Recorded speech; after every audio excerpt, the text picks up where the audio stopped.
So the people who are buying silver and gold at top prices were expected to lose the most money, but there are people who are going to lose even more money. People are selling their gold to buy more silver because the silver is cheaper, and they expect speculated because there is a larger upside. They're going to have last opportunity to make the most money with the small capital they already had. Whoa, look at this. Currently, why the both precious metals fell from the recent highs is because people, the smart people, are taking profits. Retail and other investors have been selling and taking profits when the silver and gold prices surged. Not gonna be waiting for $10,000 speculation. Not gonna be waiting for $1,000 silver, $5,000 silver. People are smart. Also, very important, the physical silver demand has remained the same. Physical demand for gold has remained the same. It's not less, it's not more. Pay very close attention. People are making predictions that the usual volatility that pushed the prices not only for gold and silver but also for Bitcoin previous cycles will not be here because the gamble community has shifted towards betting on Kalshi, betting on Polymarket, betting on what's going to be the weather tomorrow. All these people who were looking for places to gamble their money, now they have plenty of options. They have sports bettings, they have whatever, online casinos whatsoever. This means that the liquidity, in other words, the money that are needed for crazy rally in crypto, crazy rally in gold or silver, crazy rally in the stock market, are currently allocated elsewhere. So think about it. The strategy, that's what really blows my mind. Some people think that if they had, let's say, $5,000 in gold, right? But the silver is cheap, it's $50. So they think that, okay, the silver is cheaper. I'm gonna sell my gold, I'm gonna buy more silver, and the upside for silver is greater. How great? I don't know. But remember, we already saw blow off top. We already seeing struggle for gold to break the 5100. We already talked about this. I explained to you Friday, Saturday, Sunday. This level is unbreakable. Looks like. Look at the chart. Same thing happens with the silver, and there is a very interesting, important chart that shows you gold to silver ratio, which effectively represents the interest in the price action in real time between both precious metals. This gives you, probably, if you are of course intelligent enough, everything that you should know and understand about the interest, the volatility, and the money involved in the daily transactions. This has nothing to do with the actual physical gold and silver. Pay very close attention. The volumes of trading on Kalshi Polymarket has been increased, and it's increasing month over month, not only volume wise but dollar wise. This is the validation of what I just explained to you. People who are usually pumping, creating these crazy meme coin rallies. We saw this with NFTs. Do you think that people who actually push the NFTs to the moon were people interested in NFTs? No.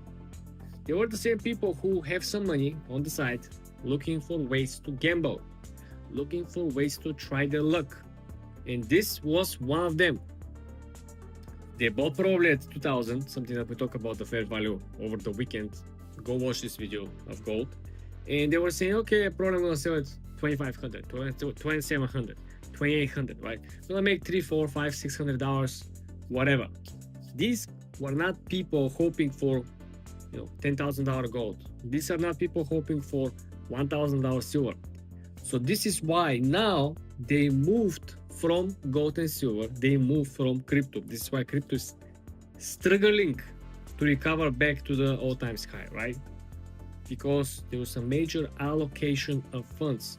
Kalshi got certification. Polymarket is working on getting certification, becomes legal, right? So you understand that the more opportunities, the more buckets there are where people can dump their money, then gamble their money, risk their money, the less of each bucket will be. If before there were only two buckets, you got stocks and you got crypto. The old school casino gambling, it's over. Just look at Vegas.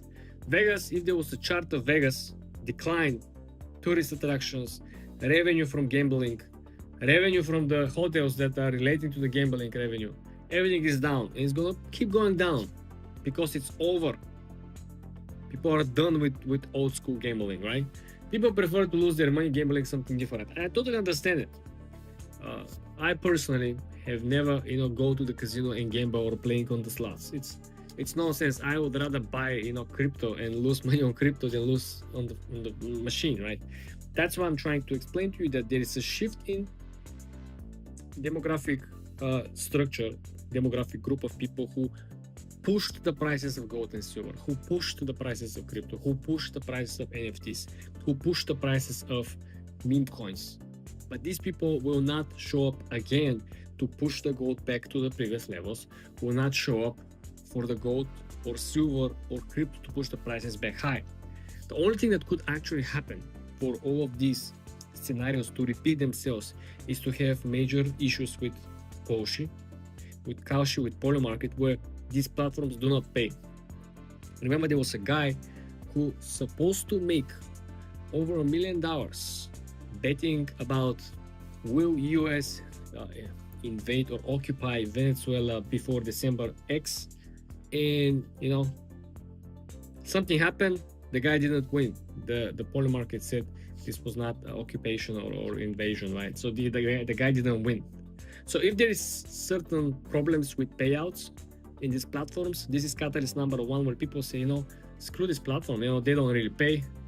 Let's go back to the old school, crypto. Let's go back to the old school options, futures, probably gold and silver.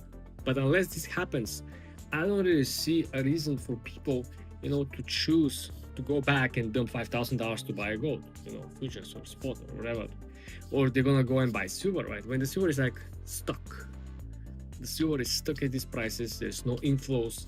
It's very slow mover.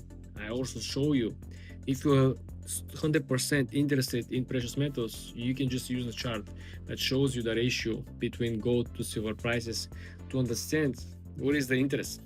People use similar chart that is Bitcoin to dollar, Bitcoin to Ethereum, Ethereum to Solana, right? You can compare similar investing asset classes that perform in the same period, which could be month, week, 3 months, year to date, and you can see the price action correlation in between. That will give you an idea where are the money coming in and out, right?